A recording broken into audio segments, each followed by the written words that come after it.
just outside the 10. Hart zips it in and it's Waller. He spins into the end zone for the touchdown.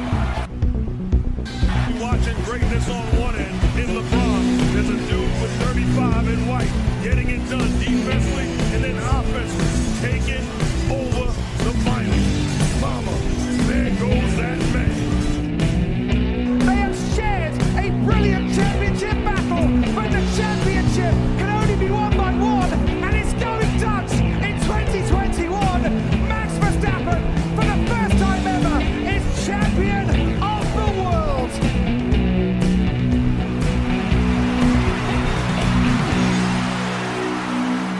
Hello everybody and welcome to this week's edition of the Coke-filled edition of the Waterboy Experience.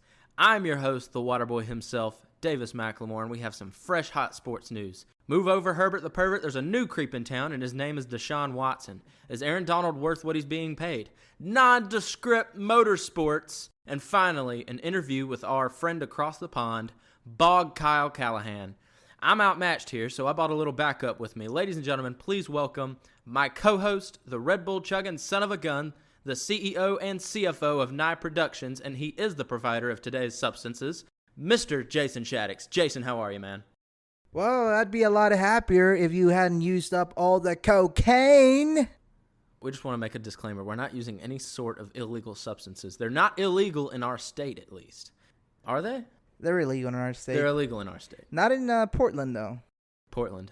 You know, we don't ask what happens in Portland. What happens in Portland stays in Portland. Dr. Tom Pritchard, if you're ever listening to this, we want to know what happened in Portland. Tell us. So what now? Do you want to just get straight into it? Yeah, we got a long interview with, like you said, our friend Kyle Cavanagh, which will be named the Manchester Hooligan Chronicles. Did I say Callahan? I don't know how to pronounce his last I said name. Callahan. It's Kavanaugh. Kavanaugh. Bog Kyle Cavanagh. Kavanaugh, My bad. my bad. My bad. I got heat stroke right now. We were out in the sun too long. A little too much Coke, huh? Just a little bit. But yes, we're going to have an interview with him in which he will tell us the story about Manchester United, the football club, which spanned from 1876, I believe? Somewhere in the 1870s to now. And it's going to be a very interesting interview. Definitely something worth listening to. But it's also going to be very long. And after doing the math, it's been cut into 5 parts. Yeah, we're going to split the interview up. It's probably going to play over the next few episodes that we don't really have anything to present to you, like a main event. Like this week, we didn't have a Formula One race. So we decided to do the first part this week. So that's the agreement that we came to be able to do that. But it's a really interesting interview, and, you know, put your listening caps on because he's coming at you with a lot of history behind the Manchester United Football Club. And we're going to have him on several times because we love this guy. He's, as we call him, the Manchester Maniac. He's a maniac. Hooligan, yeah. You don't even know what you're calling him. Too now. much Coke. All right. Not enough. Not enough. And we're not even done with the interview. That's the thing. We still have to finish the 2000s. Yeah, with we him. had to cut him short. He's like, the spirit is willing, but the flesh is tired, and we're tired of hearing you talk. We're kidding. We love you, Kyle, and it was a fantastic interview. We just literally had to go to work. Yeah, we were running out of time. But please tune in to join us for that. It's an excellent interview, and we highly recommend that you pay attention and listen to it because if you're new to European football, this is the perfect learning tree to sit under with Bog. Should we go back to NFL and all that stuff? I mentioned at the top of the program, Herbert the Pervert has competition. Yes, let's listen to the 24 action lawsuits against Deshaun Watson with a possible, 78 something possible sexual assaults while he was playing with the Texans? According to the New York Times, Deshaun Watson booked massage appointments with at least 66 different women over the span of just 17 months, from the fall of 2019 through spring 2021. The list of 66 includes 24 women who have filed lawsuits against Watson, including 2 in the last week. A woman who sued Watson but then withdrew the complaint, 2 women who filed the criminal complaints against Watson but did not sue him, and at least 15 therapists who issued statements of support for Watson at the request of his lawyers. At least 4 therapists contacted with the Texans, 5 women identified by the plaintiff's lawyers during the investigation for the civil suits, and at least 15 other women whose appointments with Watson were confirmed through interviews and records reviewed by the New York Times. If you think you're having a bad day, just remember that the Cleveland Browns paid Deshaun Watson $230 million. If Deshaun Watson never takes a snap for the Cleveland Browns, this is going to be one of the biggest trade flops of all time. And didn't you say that most of this money was guaranteed? I believe so, yes. And the way that they set it up, they actually backloaded the contract in case he didn't play that first year. So they said, all right, if you don't play the first year, you're going to get all the money down the line. Well, the more and more that we wait, the more and more cases come out. The more and more lawsuits get filed. And now it's really looking like he might not play another snap. If the Browns are smart, he won't. So, I don't know. A lot of people, there's always that crowd on Twitter that will defend anything negative. There's a lot of people that are tying this into a race thing. Remember when Robert Kraft got in trouble, the owner of the Patriots? Remember when he got in trouble for receiving some assistance during his massage? Hey, as long as it's consensual, it's all right in the books. Well, I actually don't remember if it was consensual or not. But this, Deshaun Watson is just a different breed of just scumbag. Don't get me wrong. Robert Kraft is a creep. He literally talks like, yes, please. But Deshaun Watson is down bad horrendously. The man invited Mia Khalifa over to his house. And yes, they did what you think they did. And I don't know, the way that I'm looking at it, it's like he has this weird pornographic obsession that he wants to play out these fantasies and all that stuff. And that's just my perspective on it, but it's really what it looks like. And he just wants so bad to have that he's willing to. There's cases where he's gotten aggressive with the trainers or the therapist where he'll basically demand them, touch my balls. It's disgusting. And even one of them, he ejaculated on the woman's face. He's next level down bad. But so that's basically what's going on. That's 24 lawsuits that have been filed, and it is not looking good for Deshaun Watson. If people are smart, he will not play another snap in the NFL. And this isn't even about race. Look at what's going on with him. Look at all of the accounts. At first, when all of this first started coming out, I thought it was fake. I thought it was just a bunch of women trying to get in his pocket. But the more and more stories come out, and his lawyer said himself, he said, quote, happy endings are perfectly legal in massages. That was the one thing that got me like, oh no, that was not the thing to say. You just dug a deeper hole. Because now essentially you're admitting, oh yeah, well he did it, but so what's the big deal? But again, if you're smart, Cleveland Browns, just lose the money and release Deshaun Watson. And trade Baker Mayfield if you got to, because I know now if Baker's smart, they'll turn back to him and he'll be like, no, I'm not playing for you. You ditched me for this sexual predator. So yeah, that's the situation that's going on with old Deshaun Watson, a promising young star, and now he's down the drain, I guess. So your thoughts, Jason? Well, what baffles me the most is, think about it as, you're a young, what is he, 26 years old? He is I think he's in his late 20s. All right, close. He's been in the league for 4 years, I want to say? Maybe a little less. Something like that, yeah. But yeah, anyway, you're this young, hot athlete, and let's be honest, there's a lot of women who would want to have sex with you willingly, and you don't have to go to these lengths to do that. Another thing, you could just hire a prostitute like everybody else does, but you don't have to resort to... We do not condone hiring prostitutes, but go ahead. Well, you condone. Continue on. But here's the thing, like I said, you have all these women who are willing to have sex with you. Why do you have to sexually assault these women? Is it that you're trying to live out this weird pornographic obsession that you think is going to happen, like you mentioned? And a lot of these women, they're just there. They just want to get their massage done. They want to get their money and be out. They don't want to do that. And it's weird that in his mind, he thinks, every woman wants to do that. That's what it is. And then he gets frustrated, and he becomes increasingly more aggressive when they tell him no or they resist. And that shows a lot about him mentally. If spitting on a woman is considered assault, ejaculating on a woman is especially assault. and he's a dirty scumbag, and I hope if there's any way that the Cleveland Browns can get out of paying him a cent, they need to do it, because right now he's the most hated person in the NFL. And there's a few people on Twitter that are willing to defend him and say, oh, well, he did nothing wrong and all that stuff. Well, if you don't think that there's anything wrong with that, I mean, I'm a little creeped out when I hear that. And if you're not creeped out when you hear about that, I think there's something wrong with you. And a lot of people will look towards the Amber Heard and Johnny Depp case, even though it's not the same thing. A lot of people will point out, well, see, she was lying and all this. But the thing is, when it's one person and one time, that's really hard to say who's lying and who's telling the truth. But when it's 24 women who have come out and said, yes, he did this to me, in quite detail, they explained, I think that he should be suspended. All of the stories add up. All of them add up. They're all consistent with him being very aggressive and starts masturbating and just, like you said, wanting them to touch it.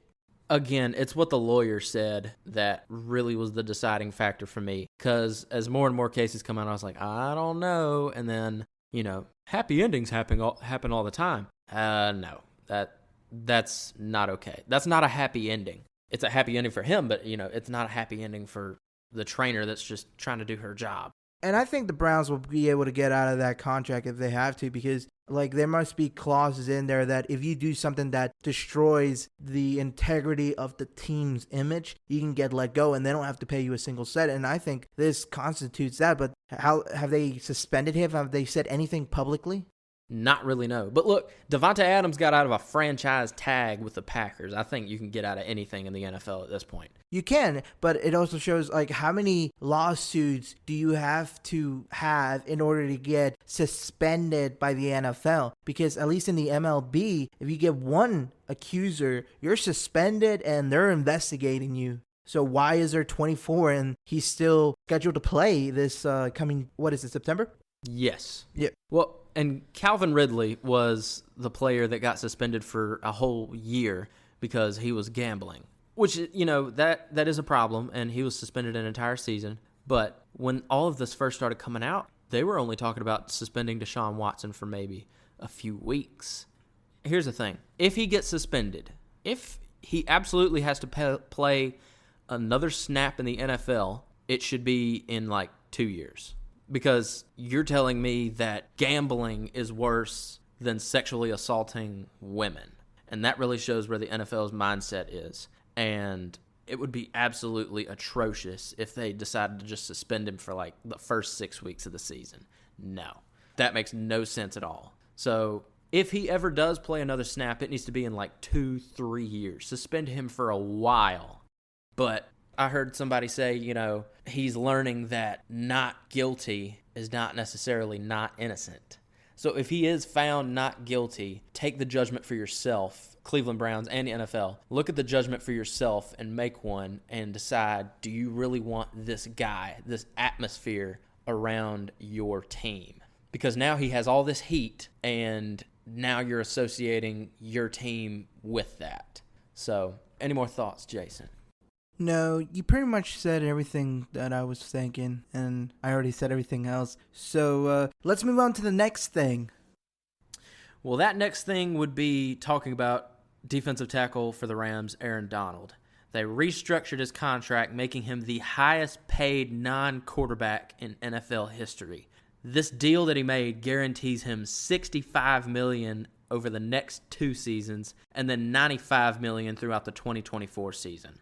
Whoa. I only read the $90 million, but I thought it was going to be in the following years he's going to get $90 million. No. He's going to get for 2 years, he's going to get $60 million. 65. And then his 4th year, he's going to get $90 million. 95, yes.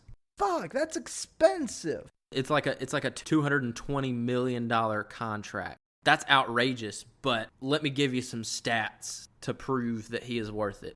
2014, he was the Defensive Rookie of the Year, and he was elected to the Pro Bowl. 2015, he was All-Pro and Pro Bowl. 2016, All-Pro, Pro Bowl. 2017, All-Pro, Pro Bowl, Defensive Player of the Year. 2018, unanimous All-Pro and Pro Bowl and Defensive Player of the Year. 2019, All-Pro, Pro Bowl, 2020 unanimous All-Pro Pro Bowl and Defensive Player of the Year, and 2021 unanimous All-Pro and Pro Bowl and Super Bowl champion. So you tell me, is he worth it? That's still a lot of money. It's a lot of money, but, this is a guy, he's always there. Every single time the ball snaps, every time the quarterback drops back to pass, he's right there in your face almost every single time. I mean, in the Bengals, you watched in the Super Bowl, the Bengals were double teaming him, and they handled him for most of the game, but he came out later in the game, and he was breaking double teams, and I mean, he got mad, and he started getting those sacks, and he was just like, all right, that's it, game over. So I think he's one of those guys that heats up towards the end of the game, and eventually to the point where he just takes over. Nobody else, I don't think any offensive lineman in the NFL can block him one-on-one. 2-on-2 even, or no, 2-on-1 even, it's difficult. But I also want to point out he has the most pressures since 2014. He has 665. The next two closest are Cameron Jordan and Khalil Mack with 520s. So he leads that category by a long shot.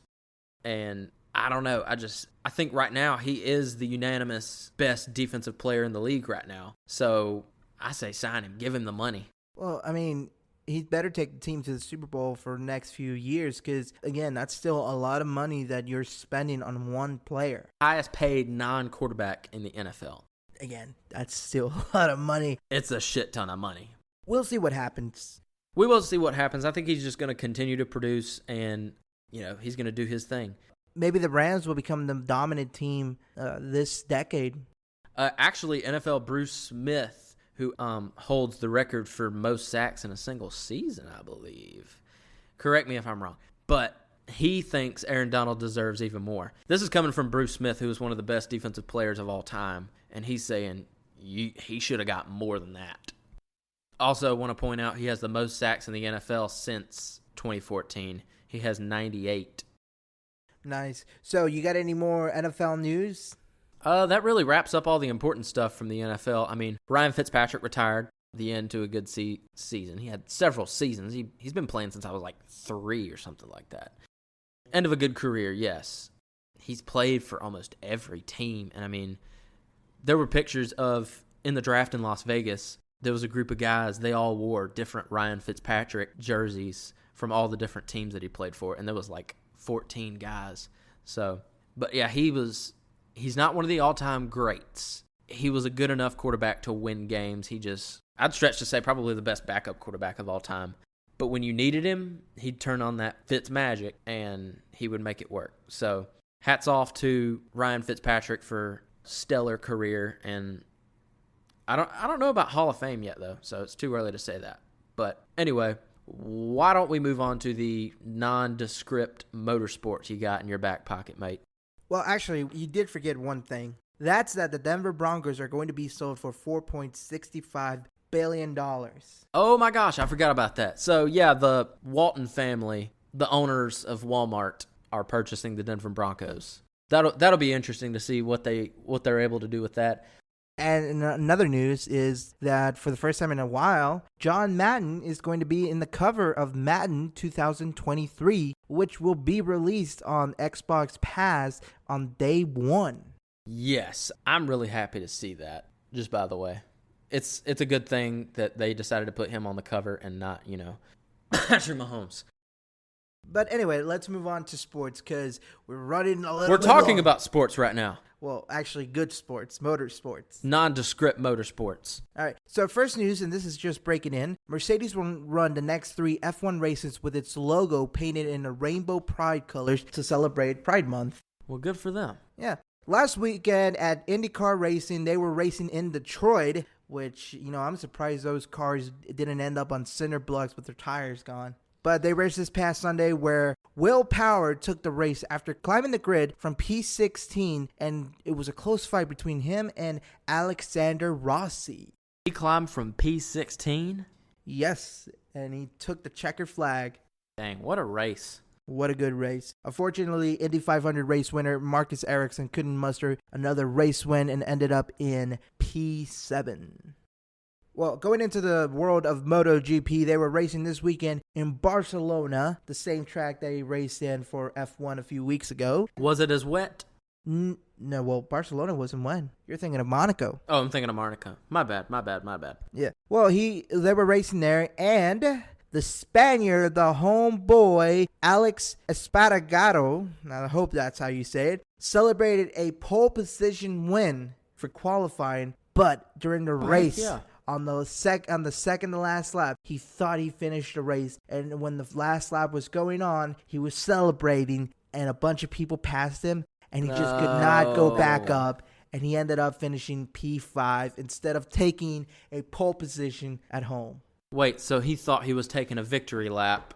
He thought the race was over. He thought this is the cool down lap so we can go in the pits. And then a bunch of cars were going motorcycles were just going right past Why is everyone him. still going fast? And then I'm getting the radio went in. We're still racing, dumbass. Still racing. Drive. Ride. Hey, everyone. Hey, Mom. So yeah, that was actual audio, by the way. We just plugged that in. That's true. And current MotoGP reigning champion Fabio Quartararo has re-signed with Yamaha until 2024. Currently, the Frenchman is leading the World Championship by 22 points. Good for him.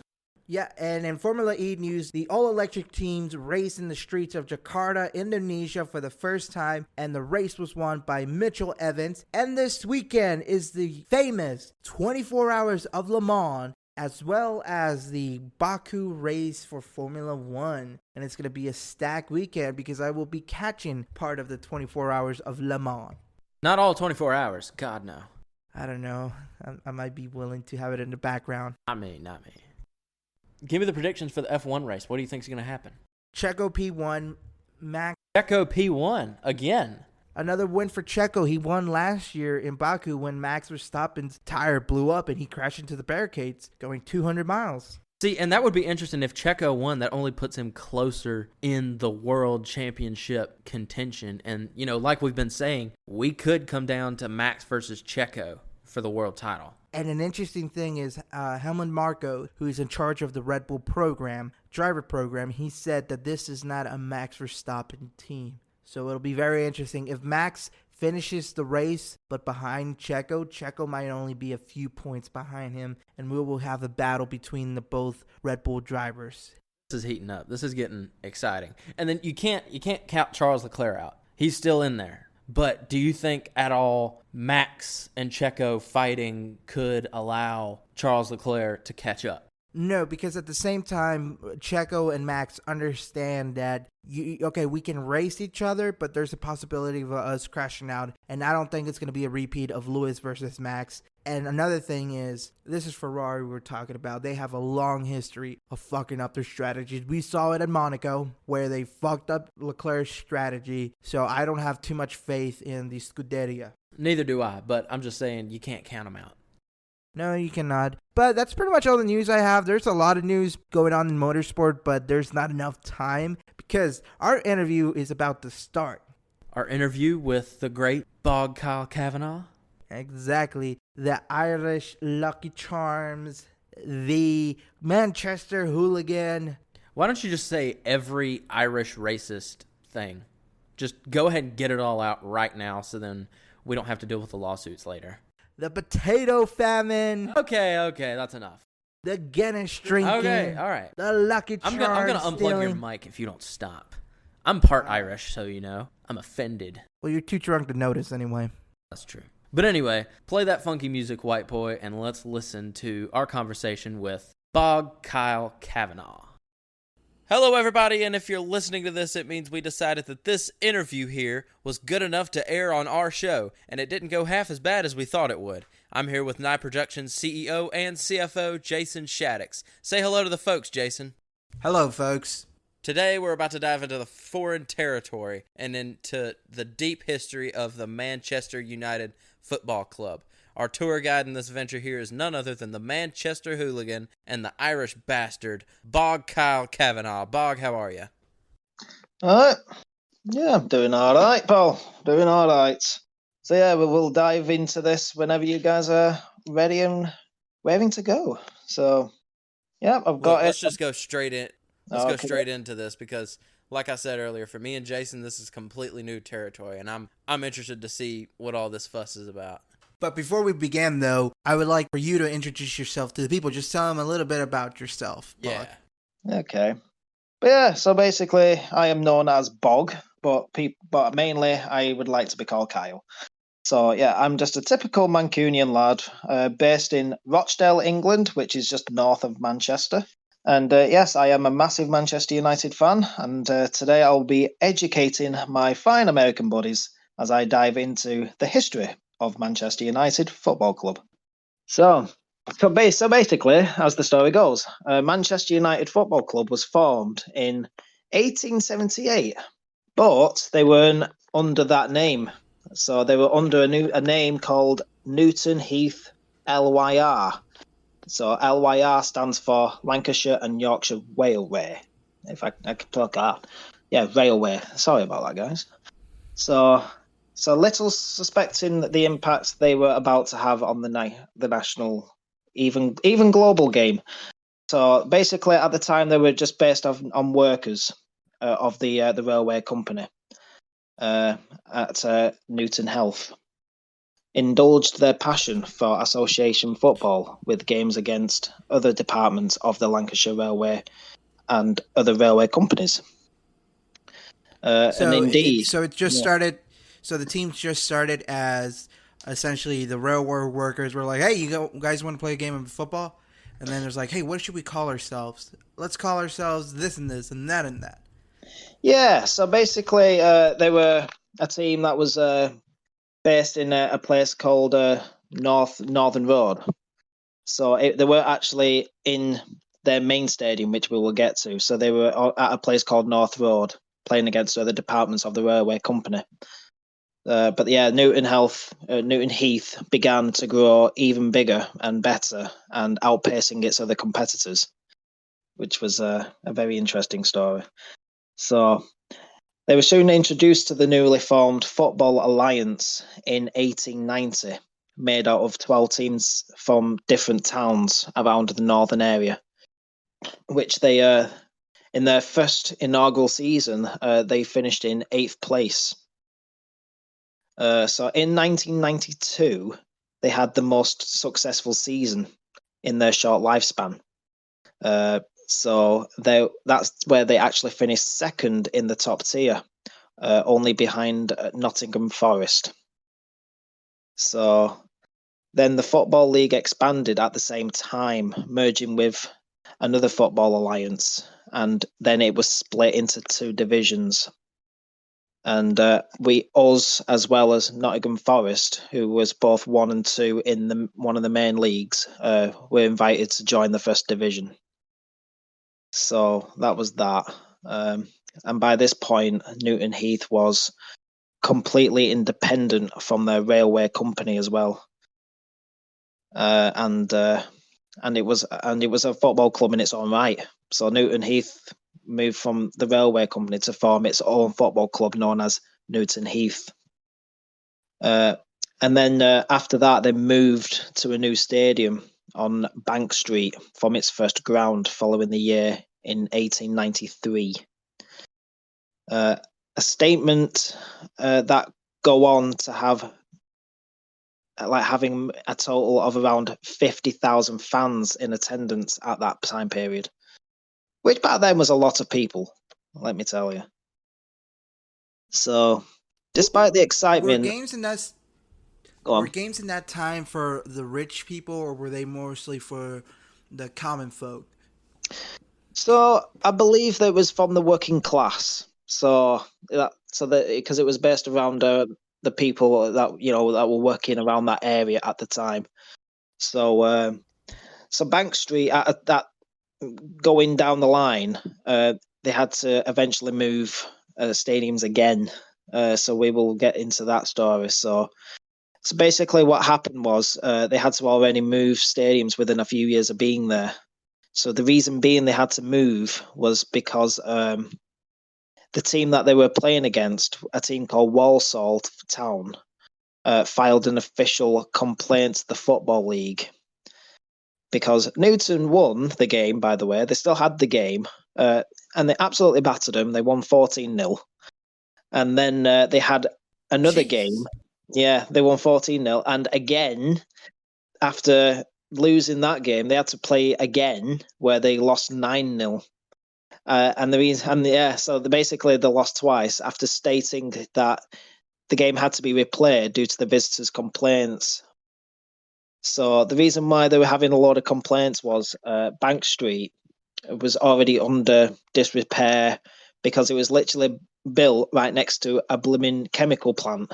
So that did not help things. So after a couple of years down the line, in January of 1902, the club was served with a winding up order. Now, for those that don't know what a winding up order is, it's basically a form of liquidation, which in other words, like everything would have been taken off them, even the possibility of their home ground being taken off them as well, being repossessed. So even back then, they were under financial. The team, the uniforms, all of it just would have been everything. Absolutely everything would have been taken, but mainly their home being repossessed. So, but this was a high factor with the change, of course, in the future of English football as we know it. As some of this stuff led to investment. So there was a few stories over how the takeover happened, though. There was a few stories. So, but mainly all involving a man named John Henry Davis. Now that man is going to be a vital part in the coming years of United's history. So, why is it always a Davis? There is something cursed with that name. Oh, well, this guy wasn't a curse, let me tell you. So, John Henry Davis and the club captain of, at the time, Newton Heath, a man named Harry Stafford, met up because basically what happened was that Newton Heath did a little fundraiser, and the captain's dog, a Saint Bernard, or I think it was one of them sort of dogs. It was a big dog. So that dog basically wandered off from the club fundraiser. So some stories say that Davis helped find it, and others say he wanted to buy the dog, which was probably the more likely scenario. So basically he wanted to buy the dog. So in either way, he met the club captain, Harry Stafford, and learned of the situation of Newton Heath. So Davis approached Stafford to initially buy the dog, but ended up joining up. And the club was bought by those two guys, along with three other businessmen. He went to buy a dog, but he ended up buying a football team. Precisely. So basically, John Davis and Harry Stafford, along with three other businessmen, each put in £500 and taking the club's debts on, which was at the time £2,670, which in today's money is £300,000. Wow, that's a lot of money. How much did he want for the dog? Well, this is the thing. So he actually ended up getting the dog for free as a sign of good gesture. So basically, he got the team and the dog. Jeez. Yeah. So Stafford gave the dog to John Henry Davis for free. Imagine explaining that to your wife. It's like, honey, I'm back. Oh, did you get the dog? Of course I got the dog. But I got to tell you something. What? I ended up spending more money. How much? About £500. What? What did you buy? A football team? How the fuck do you go from buying a dog, going to buy a dog for probably the kids, to buying a football team? And then she beat him over the head with a frying pan. Nah. The lucky guy. So with Davis as the new president of the club, he made some bold changes. So the changes I think you guys might know what's going to come.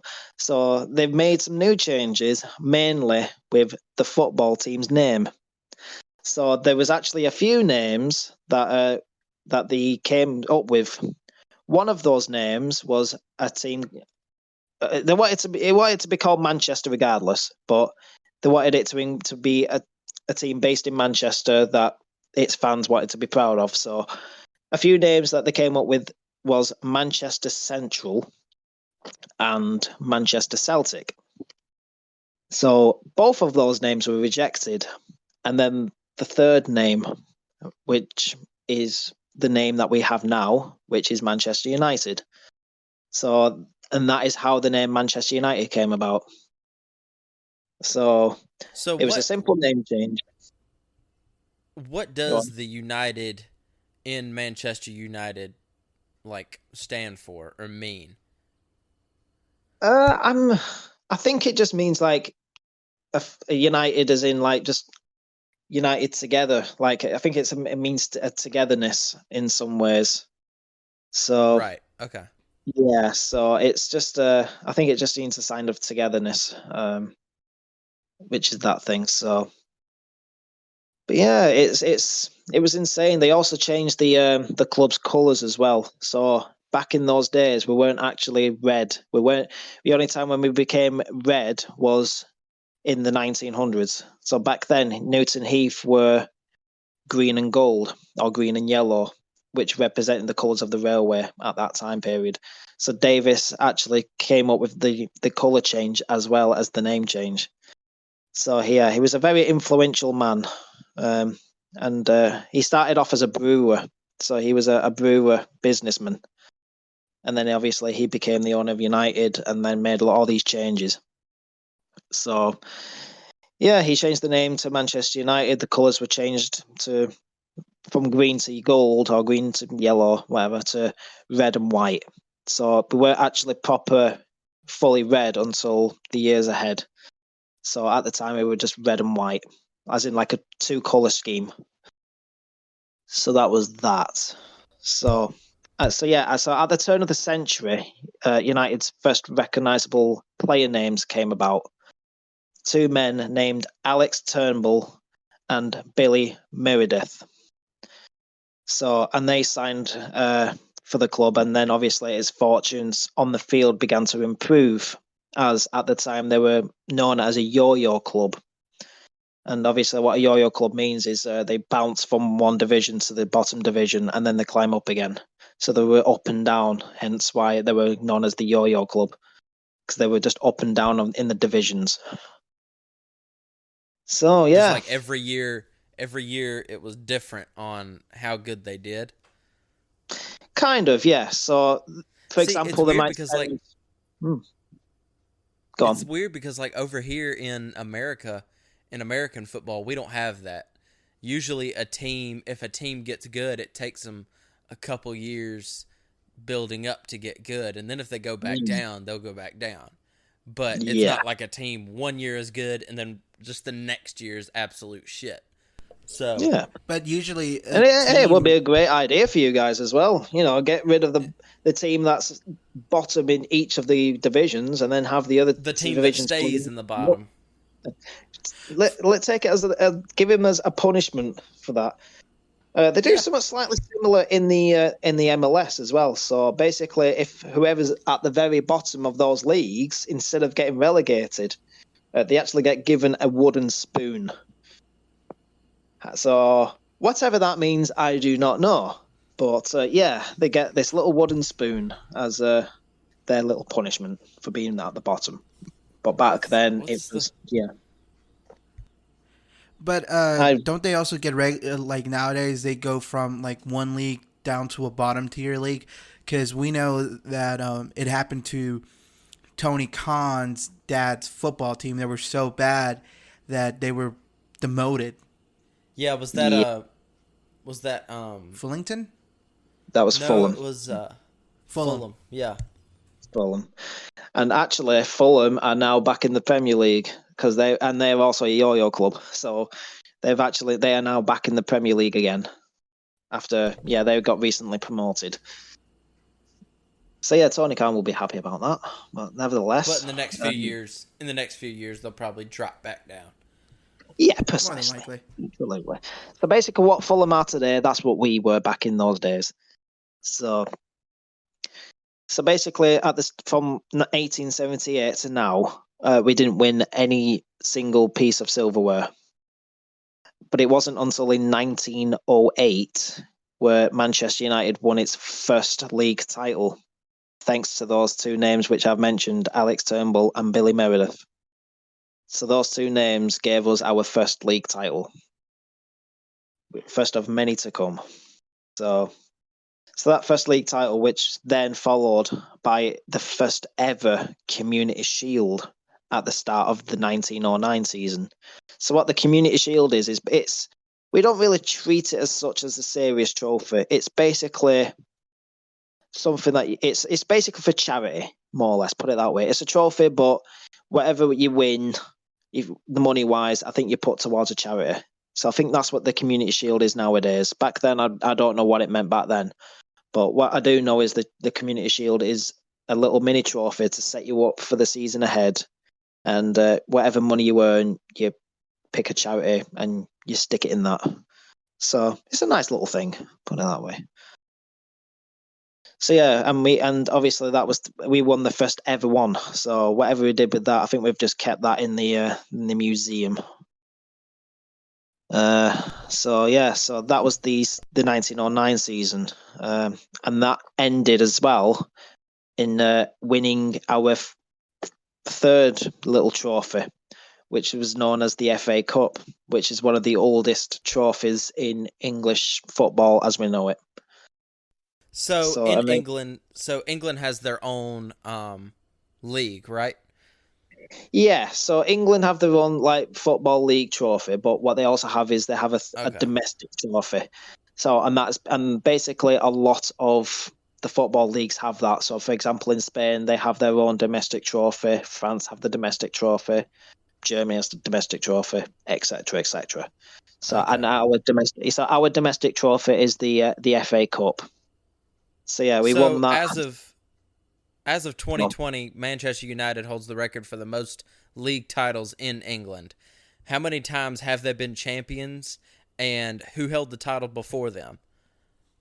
Right, so that is correct. Yeah, we have the most Premier League titles and the most league trophies overall. So we have so far. Yeah, so we have 20 Premier League 20 league trophies. But we only have 13 Premier League trophies. So the Premier League became a thing in 1995. But before the Premier League, we just had the first division, and before that, the Football League. So, but they they just include those titles in, or they just group them all together.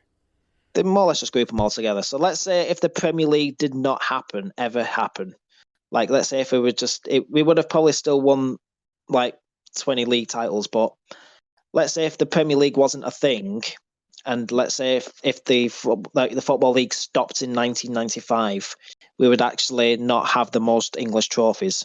That honour would be going to Liverpool. So they have the most league trophies before the Premier League happened. So it wasn't until after the Premier League happened where we actually started to win many, many trophies ahead to come. And correct me if I'm wrong, but I've heard that Liverpool and Manchester United is one of the most historic and heated football rivalries there is.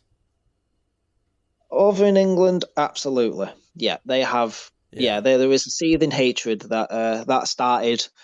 It all started over canal, if you can believe that. So it was basically a trading business back in those days where the shipping canal had things shipping from Liverpool to United, but from Liverpool to Manchester, but it was all served on this one canal. So it started out as a little debate, and then obviously since then there was a hatred.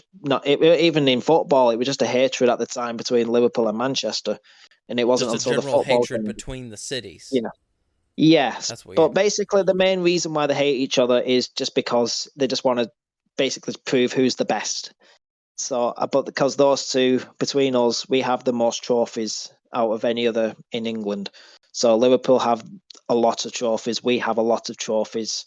And we're at this time period now, as we speak, we have the most heated rivalry because we have the most domestic trophies and the most trophies between us two. So, yeah, so if we had to pick our main rivals, it probably would be Liverpool, following by our local rivals, Manchester City. So And you we must will have been get happy to see what happened with the Champions League then. Oh yes, absolutely. It really sent a nice little tingle down my loins, put it that way. Oh yes. I enjoyed that one film. They came back Yes. to England with their tails tucked, and Manchester was just sitting there laughing, just going, ha ha ha. Oh yeah. Because We at got the beat by the because it's- cops. Absolutely. So it was absolutely horrible because at the time, if Liverpool won everything that there was to win, they would have gone down as one of the best football clubs in England. So, yeah, it's very. Hang on. That was a close one. Yeah. So basically, yeah, because Liverpool were actually in the midst of becoming one of the best football teams to ever grace England, because they were in the middle of doing what they would call a quadruple. So, yeah, they would have toppled our treble, which we will get to that. Don't you worry about that. We will get to that treble in just a hot second. But yeah, I tell you what, though, yeah, I was just so happy to watch Liverpool fall from grace, basically doing from competing for 4 trophies to only winning 2. So, I mean, they still won 2 trophies, so we can't really talk. You know, we were crap and they did better than us. But yeah, it was. I'm just glad our season's over. Like this one gone anyway, so I'm just looking forward to the next one now. But yeah. Is Where are we up to? Right, is there yeah. much? Wait, is there much hope that you guys will improve next season, or do you think you guys are gonna stay the same, or are you gonna get worse? I don't think we can get any worse unless we get relegated, because I think that's where we're at now. So the season gone was probably the worst season I have ever witnessed as a football fan, at least in my opinion. So we have accumulated the least amount of points. We conceded the most goals in our history. We also had a goal difference. So basically, goal differences could depend on how much is scored and how much is conceded. So we started off with 0, like every other club started with 0, but our goal difference ended at 0.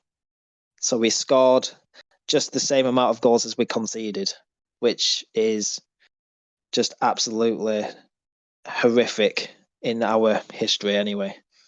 So, but yeah, it was the worst. It was the worst season that I've ever witnessed in my lifetime.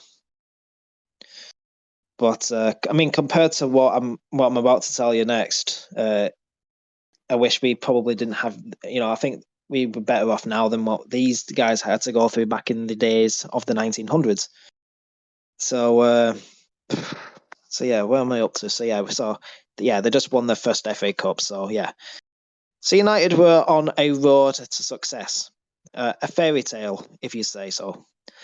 But then it all went downhill, or nearly did. So at the time, the FA, the Football Association, had outlawed membership of player unions, which many teams decided to withdraw memberships. And due to the FA, due to the FA, they simply asked all these teams to, withdraw the memberships, but not United. So United were one of the first teams that just went no. So knowing that the players' union protected the men games, the entire United squad defied the FA and openly refused to withdraw memberships. So it looked like the FA Cup holders wouldn't be allowed to compete at all, meaning that they couldn't have competed in the league, in the domestic cups. But at the 11th hour, the FA crumbled after the other clubs in the north joined United's cause in a show of solidarity. So the ban was lifted the day before the league was allowed to compete. So yeah, it's like literally at the due to like at the start of the league to begin. Like that's when they pulled out of that nonsense. So What year was yeah, this? yeah. So it was the year 1909. Oh, okay. So, and I mean, and that's interesting. Like, look at what was happening in time at that point. You know, child labor was a thing. You know, and unions and monopolies and all that stuff was going on. And it's weird that like all of this stuff was happening right at the same time, and how it affected even sports today. Because I'm sure that the FA has some sort of players union going on. Like over here in the NFL, we have the NFLPA. So Yeah, so all that more or less kicked off. So that was very fun. So yeah, so all the players were allowed to rejoin either through the team or through the union that they have left. So basically Manchester United from then moved on from the Bank Street stadium area after Davis, the chairman, stated that the ground wasn't big enough for the growth of the club and was unable to expand in the way that he desired. So he had ambition back then. So he invested a further £60,000 into the club for the build of a new stadium, which at the time was just shy of 7 million in today's money. So Bank Street was sold to the council and rented back to the club while their new stadium was being built. So in February of 1910, Manchester United moved to what would become our home to this day, Old Trafford. So located on the Bridgewater Canal on the opposite side of Manchester, the stadium would become one of the world's biggest and most famous football places in football, and home to some of the world's greatest players at that time period. it's essentially like our Lombardi Field. It's one of the most historic stadiums there is in soccer, correct? Absolutely. Yeah. So if you went over there and you asked someone, do you know what Old Trafford is? And they probably go, I think I do. I think it's a home to Manchester. So yeah. See, I never knew it was the home of Manchester, but I had heard the name of the stadium. So yeah. So yeah, it became to some of the world's greatest players at that time period. So Old Trafford was christened with a devastating 4-3 defeat at arch rivals Liverpool on the 19th of February. So yeah, such a great start for United at that point. Their first match was a 4-3 loss. So that was great for them. So they went on to finish to losing. yeah. And so United went to finish 5th in the league that year. So everything quickly for the few years, things moved quickly, and they managed to get a second league title in 1911. So in 1911 they won the second league title. But due to many fans' dismay, the manager, Ernest Manuel, left the following year to rivals Manchester City. So a big blow. No. Yes, a big blow. So in 1912, just 1 year after winning the league title, Manchester United struggled and finished 13th place, with an average match attendance dropping from an absolute stonking 15,000, which a stadium that can hold up to 80,000 fans overall. That's the maximum that they can hold is 80,000 fans. But at that time, only 15,000 turned up. So yeah, jolly good stuff there. So then they appointed a new manager, a man named J.J. Bentley. And he didn't live up to the standard that Manuel did, as at the time we had an ageing squad.